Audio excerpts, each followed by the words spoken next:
नमस्ते प्रणाम। हर महादेव, जय शिव शंकर, जय भोलेनाथ।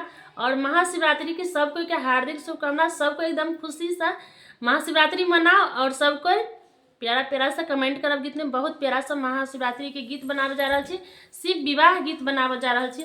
और देखियो कते प्यारा सा गीत अहाँ सब प्यारा प्यारा कमेंट करब। और भोला बाबा तो सब दिन के अनका ला दानी अपना ला भिखारी छथिन। हमेशा उनका के जे उनका से दिल खोल के मांगे छथिन, पूजे छथिन तो उनका जरूर पूरा हो छे। लेकिन अपना तो हमेशा रहे छथिन भिखारी। जंगल में बसेरा तो कभी कहीं पे बसेरा, भांग के नेवाला। सब गोटन के प्रणाम करै छी, सब गोटन के प्रणाम करै छी। अहाँ सब एना प्यारा आशीर्वाद दैत रहू, एना हम सब वीडियो बनबैत रहब। अहाँ सबके प्यारा आशीर्वाद बड़ निक लगिया। और हम दोनों देवरानी जेठानी महाशिवरात्रि शिव विवाह के गीत बनावे जा रहल छे। बहुत प्यारा सा गीत है, अहाँ सब जरूर सुनबे। और ज्यादा से ज्यादा शेयर करब, कमेंट करब, अच्छा अच्छा कमेंट करब। महाशिवरात्रि के दिन छे, एकदम दिल खोल के सबको कमेंट करब। बहुत नीक गौरी दाई के विपत बारा भारी, बर मिल लैली शिव सन्निधानी। है गौरी दाई के विपत बारा भारी, बर मिल लै शिव सन्निधानी।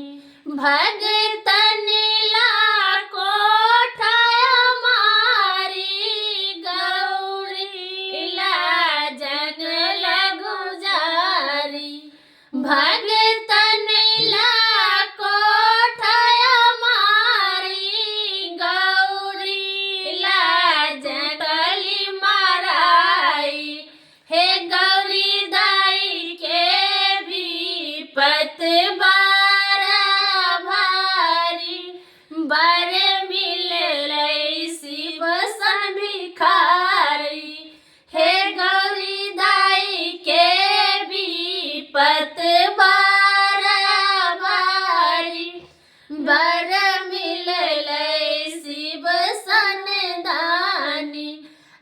भगतन ला कोठा सोफा, गौरी ला जंगल बसेरा।